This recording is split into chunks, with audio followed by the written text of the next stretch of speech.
या hello everyone, welcome to once smart classes Jaipur. तो statistics के सेकंड टैबलेट में स्वागत है आपका। आज हम कुछ क्वेश्चन और करेंगे स्टैटिस्टिक्स के।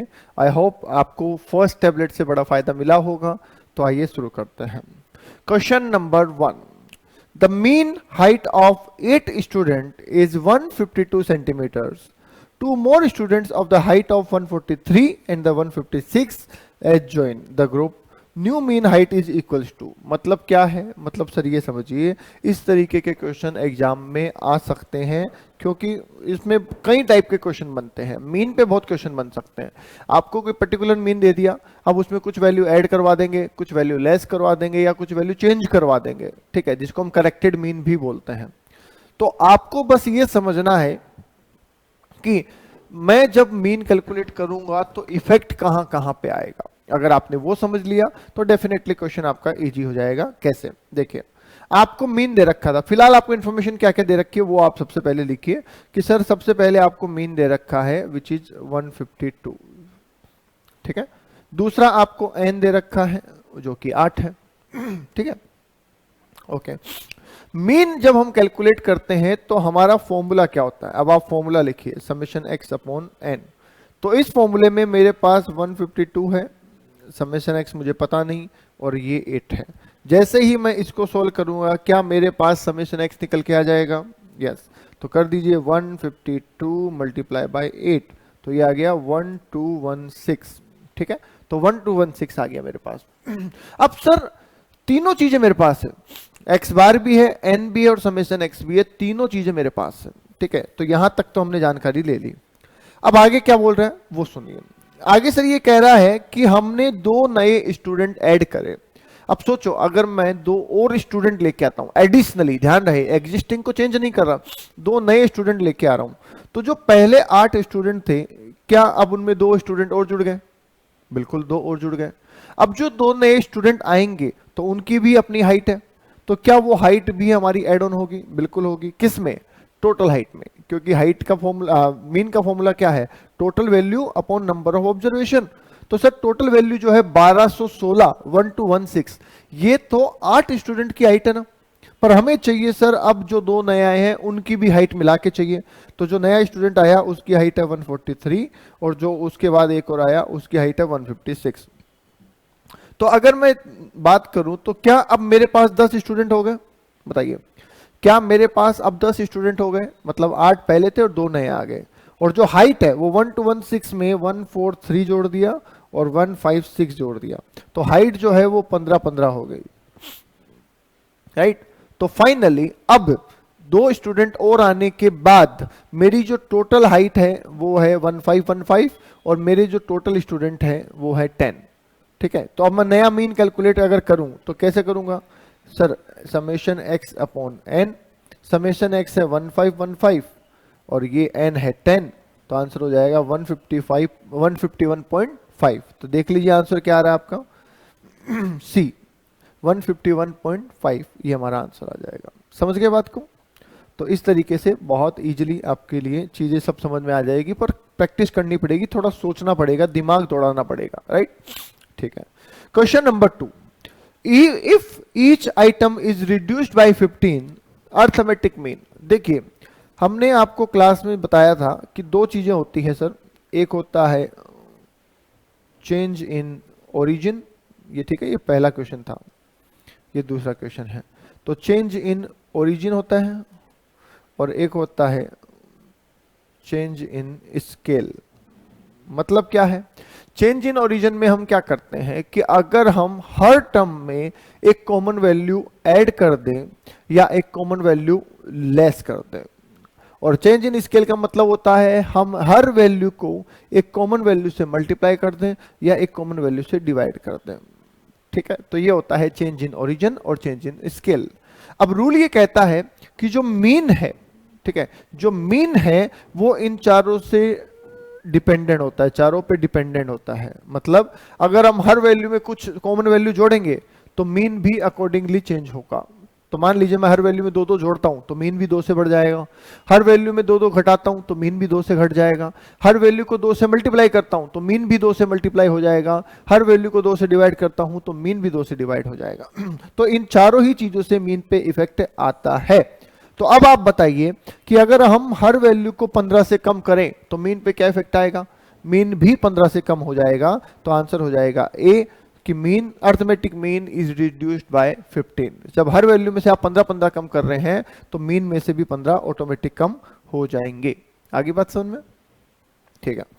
Question number 3, the average mark score by 50 student in a class were calculated to be 38। 50 student, देखो डेटा लिखते जाओ ना आप। क्वेश्चन नंबर 3 है, एन दे रखा है 50 और उनका जो एवरेज दे रखा है वो दे रखा है 38। आगे लिखा है later on it was found that the marks of 2 student were wrongly copied. 2 student के मार्क गलत कॉपी कर लिए, 34 और 23, जबकि होने चाहिए थे 43 और 32, मतलब रिवर्स हो गई फिगर। ठीक है, आपको सही एवरेज निकालना है। मैं फिर कहूंगा, जब भी ऐसा कोई क्वेश्चन हो तो जो मेजरमेंट आपको दे रखा है उसको आपको लिखना है। तो जरा मुझे यहाँ पे मीन दे रखा है और मीन का फॉर्मूला होता है समेशन x अपॉन n। मुझे इसमें सर मीन पता है कि 38 है, समेशन x मुझे पता नहीं और n मुझे पता है 50 है। तो मुझे इतना जरूर पता है कि सर इन सारी वैल्यू से मैं समेशन x फाइंड आउट कर सकता हूं। तो चलिए समेशन x फाइंड आउट कर लेते हैं। तो कर दीजिए 1900, चेक करो एक बार सही है क्या? 38 इंटू 50, 1900 आ गया। ठीक है, अब जो हमसे गलती हुई वो क्या हुई कि 2 लोगों के जो मार्क्स थे वो हमने गलत जोड़ दिए सर, 2 स्टूडेंट के मार्क्स गलत जोड़ दिए। तो इसका मतलब क्या एन में गलती है? नहीं सर, एन में गलती नहीं है, गलती जो है वो समेशन एक्स में है। तो हम समेशन एक्स को सही करेंगे। तो आप लिख दीजिए करेक्ट समेशन एक्स। सर इस 1900 में आपने जैसे रेक्टिफिकेशन ऑफ एरर पढ़ते हैं ना अकाउंट्स में, वैसे सर इस 1900 में 2 वैल्यू जुड़ गई। कौन कौन सी? 34 और 23। तो उनको हटा दो, गलत जुड़ गई ना, तो 34 भी हटा दो और 23 भी हटा दो। जबकि जुड़नी क्या चाहिए थी सर? जुड़नी चाहिए थी 43 एंड 32।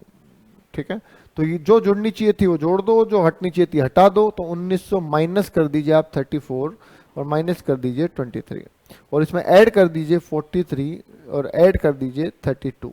तो ये मेरा आ रहा है 1918। ठीक है, अब जब ये 1918 आ गया है तो नया मीन कैलकुलेट कर दो सर। नए मीन में क्या दिक्कत है?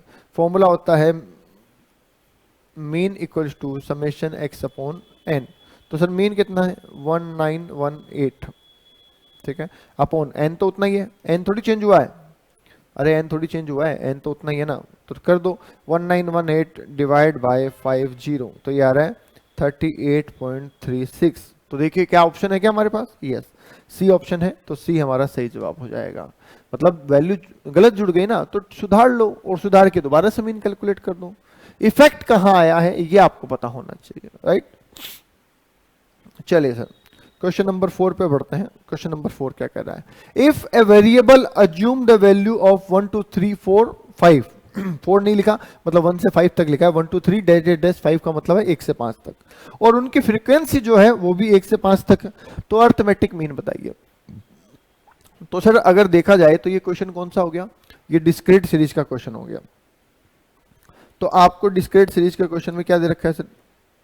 एक्स दे रखा है 1 2 3 4 5 और फ्रीक्वेंसी भी दे रखी है 1 2 3 4 5, राइट? और बोला मीन बताओ। अब सर मीन का फॉर्मूला मेरा होता है summation x, sorry discrete series में मेरा फॉर्मूला होता है summation f x upon n. यही होता है summation f x upon n. मतलब मुझे इन दोनों को मल्टीप्लाई करना पड़ेगा। ठीक है, क्या मैं ऐसा कर सकता हूं कि इन दोनों का स्क्वायर कर दूं? ये तो मैंने समझाने के लिए इतना लंबा लिखा है। आप चाहो तो ओरली जब आपको ये समझ में आ जाएगा कि सर सेम नंबर और सेम फ्रीक्वेंसी, सेम नंबर और सेम फ्रीक्वेंसी, तो स्क्वायर भी तो कर सकते हैं। 1 into 1, 2 into 2, 3 into 3, 4 into 4, 5 into 5, ऐसा कर सकते हैं। तो मैं सीधा कैलकुलेटर पे भी कर सकता था, राइट? तो मैं ये कर दूंगा इसका टोटल। तो टोटल आ जाएगा 20 30 55। ठीक है, और दूसरी तरफ मुझे क्या चाहिए? दूसरी तरफ मुझे n चाहिए, तो फ्रीक्वेंसी का जो टोटल होता है वो क्या होता है, n होता है। तो यहाँ पे टोटल आ जाएगा 15। अब मैथ में आपको कुछ फॉर्मूले सर ने बताए होंगे कि सर अगर नंबर नेचुरल नंबर का टोटल करना है तो n into n square minus बताया, sorry n into n plus 1/2 ऐसा पढ़ा। हाँ, तो इस तरीके के कुछ फॉर्मूले होते हैं, उनसे आप इसको और सॉर्ट कर सकते हैं। हम तो चलो यहाँ पे कर देते हैं कि सर 55/15 ऐसा कर दूं, यस।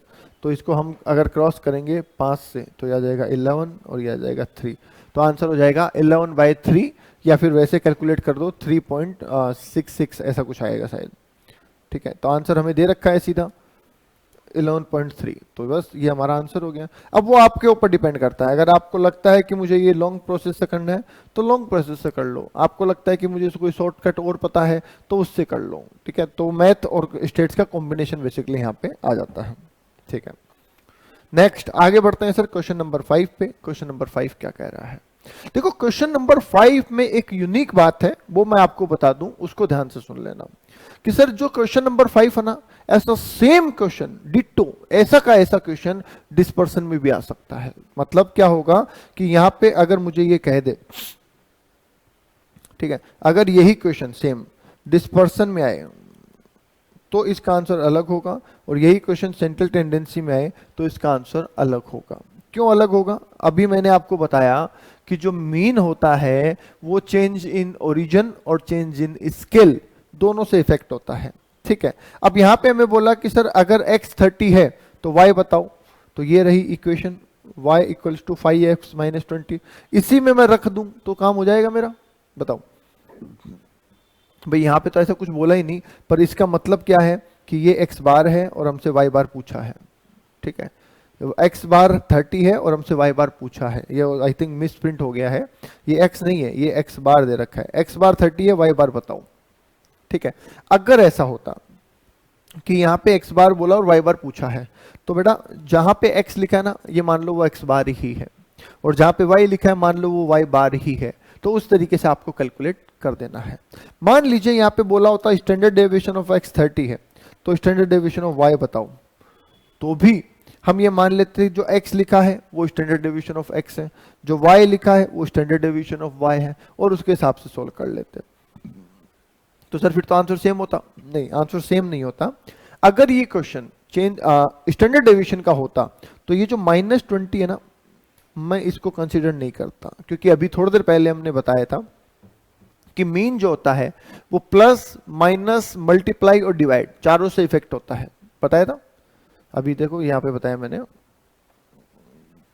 ये वाला कि सर प्लस माइनस और equals to sorry plus minus into और डिवाइड चारों से इफेक्ट होता है मीन, जबकि जो स्टैंडर्ड डेविएशन होता है वो सिर्फ मल्टीप्लाई और डिवाइड से इफेक्ट होता है। समझ गए, तो ये सिर्फ जो लिखा है -20 ये हम नहीं करते अगर ये क्वेश्चन स्टैंडर्ड डेविएशन का होता। तो जब हम स्टैंडर्ड डेविएशन का क्वेश्चन करेंगे तब भी मैं आपको दिखाऊंगा ऐसा ही सेम क्वेश्चन आता है, राइट। तो अभी फिलहाल आपको कुछ नहीं करना, अभी तो बहुत ईजी है। क्या करना है आपको, से वैल्यू उठाइए और रख दीजिए कि सर देखिए y equals to 5x minus 20 है, तो y इक्वल्स टू 5 इंटू 30 आ जाएगा क्योंकि x 30 है और -20, तो y इक्वल्स टू 150 माइनस 20, तो y इक्वल्स टू 130, ये हमारा आंसर हो जाएगा। ठीक है, अगर मैं फिर रिपीट कर देता हूं, अगर यही क्वेश्चन डिस्पर्सन का होता तो बाकी सब कुछ सेम होता, बस ये जो आपने -20 किया है ये नहीं होता, क्योंकि डिस्पर्सन जो है वो चेंज इन ओरिजिन से इफेक्ट नहीं होता है, इसलिए वो प्लस माइनस से इफेक्ट नहीं होता, मल्टीप्लाई से तो होता है, राइट। चलिए जी आगे चलते हैं क्वेश्चन नंबर 6 पे। क्वेश्चन नंबर 6 क्या कह रहा है, the mean salary for a group of 40 female workers is 5200 and that group of 60 male workers is 6800। तो कंबाइंड मीन बताइए। कंबाइंड मीन का बहुत सिंपल सा क्वेश्चन है, क्वेश्चन नंबर 6। तो सर जो मेल है, ठीक है, जो मेल है फीमेल है उसे मैं n1 मान लेता हूँ 40, और मीन का जो एवरेज है उसे मैं x बार मान लेता हूँ 5200। जो मेल है उसे मैं n2 मान लेता हूँ 60, और जो मेल का एवरेज है उसे मैं x2 मान लेता हूँ 6800। आप चाहो तो रिवर्स भी कर सकते हैं कि उसको x1 और उसको x2 मान सकते हैं, चलेगा। अब हमें बोला कंबाइंड मीन बताइए, तो सर सिंपल सा है कि इन दोनों को मल्टीप्लाई कर लो, इन दोनों को मल्टीप्लाई कर लो, ठीक है। और फॉर्मूला अगर चाहिए तो मैं फॉर्मूला लिख के देता हूँ कि सर n1 x बार 1 प्लस n2 x बार 2 अपॉन n1 प्लस n2। ठीक है, तो मतलब पहले हमें मल्टीप्लाई करना है 5200 इंटू 40, प्लस कर देना है 6800 इंटू 60, और अपॉन में कर देना है 40 प्लस 60 लीजिए, तो देख लीजिए कितना आ रहा है सर। देखिए 5200 इंटू 40, तो ये आ गया 2,08,000। ठीक है, और 6800 इंटू 60, ये आ गया 4,08,000, और अपॉन कर दीजिए 100।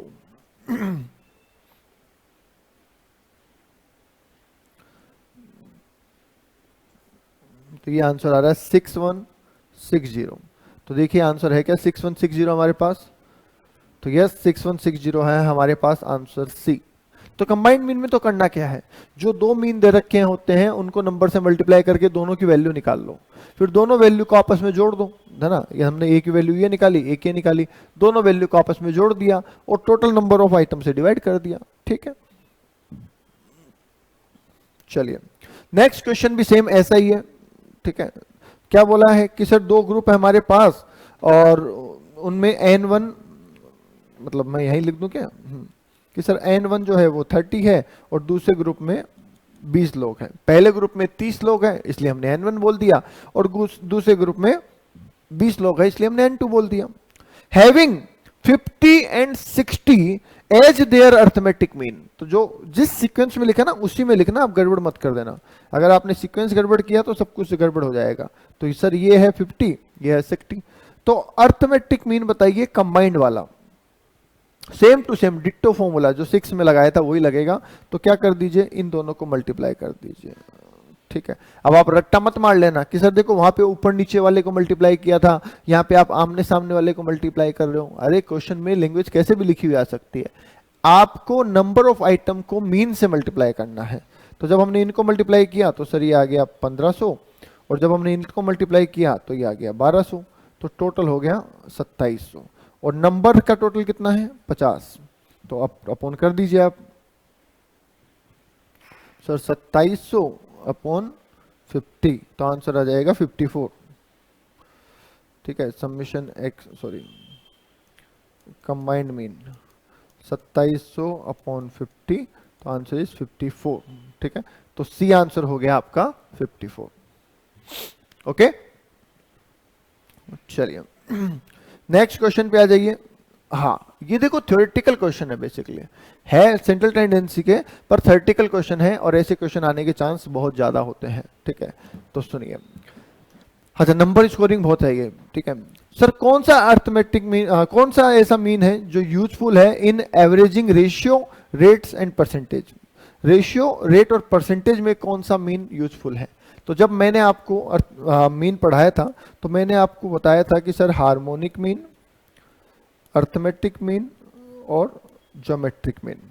हार्मोनिक मीन जो होता है वो स्पीड का एवरेज करने के लिए सबसे बेस्ट है। अर्थमेटिक मीन है वो वेट, हाइट, ठीक है, और बहुत सारी चीजें नॉर्मल सब आ जाएंगे, रन, ठीक है, इन सब के काम आता है। ज्योमेट्रिक मीन जो है वो रेशियो, रेट्स, ट्रेंड्स, परसेंटेज, इनके काम आता है। राइट, अब हमसे पूछा कि सर एवरेजिंग रेशियो के लिए कौन सा मेजरमेंट यूजफुल है, तो यहां पे आपको आंसर मिल जाएगा कि सर ज्योमेट्रिक मीन है वो यूजफुल होता है। राइट, नेक्स्ट देखिए क्वेश्चन नंबर 9। कौन सा ऐसा मीन है, कौन सा ऐसा मीन है जो रेट ऑफ ग्रोथ और डिक्लाइन के लिए काम आता है, मतलब ग्रोथ रेट या डिक्लाइन इसके लिए काम आता है। अभी तो बताया कि सर रेशियो, रेट्स, इन सब के लिए, अब ग्रोथ रेट भी तो एक रेट ही है। यस, तो इसमें भी आंसर क्या हो जाएगा आपका ज्योमेट्रिक मीन, कि ग्रोथ रेट हो चाहे कोई भी रेट हो, है तो रेट ही, तो उसमें भी ज्योमेट्रिक मीन होगा। तीसरा question, sorry last question, question number 10। What is the geometric mean for the number 8, 24, 40। ये बड़ा अच्छा क्वेश्चन है। ठीक है, ये बड़ा ही अच्छा क्वेश्चन है।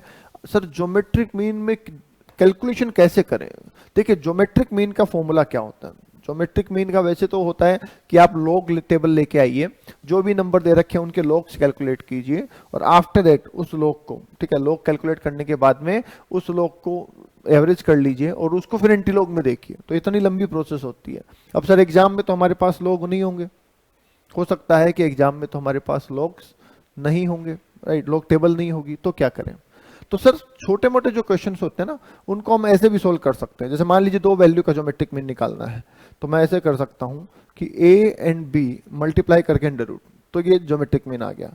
दूसरा मैं ऐसा कर सकता हूं कि सर a b और c तीन वैल्यू है, तो तीनों को मैं क्या कर सकता हूं, इस तरीके से कर सकता हूं कि ज्योमेट्रिक मीन मुझे निकालना है तो तीनों को मल्टीप्लाई करो और अंडर रूट 3 कर दो, ऐसा कर सकता हूं।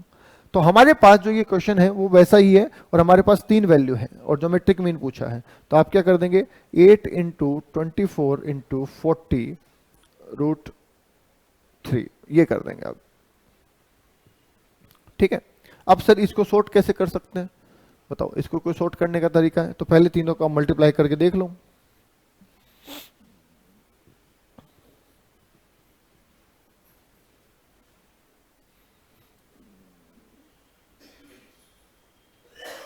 एट इंटू 24 इंटू 40 7680 रूट 3 ये आता है। तो क्या हम इसको ऐसे भी लिख सकते हैं 7680 की पावर 1/3? यस। तो अब इसको सोल्व कर सकते हैं आप, जो मैंने आपको एक तरीका बताया था, याद है कुछ? मैंने एक तरीका बताया था आपको कि 12 बार अंडर रूट करना है, फिर -1 करना है, फिर divide multiply by frequency, multiply by power करना है, फिर +1 करना है और फिर 12 बार इनटू इक्वल्स टू दबना है।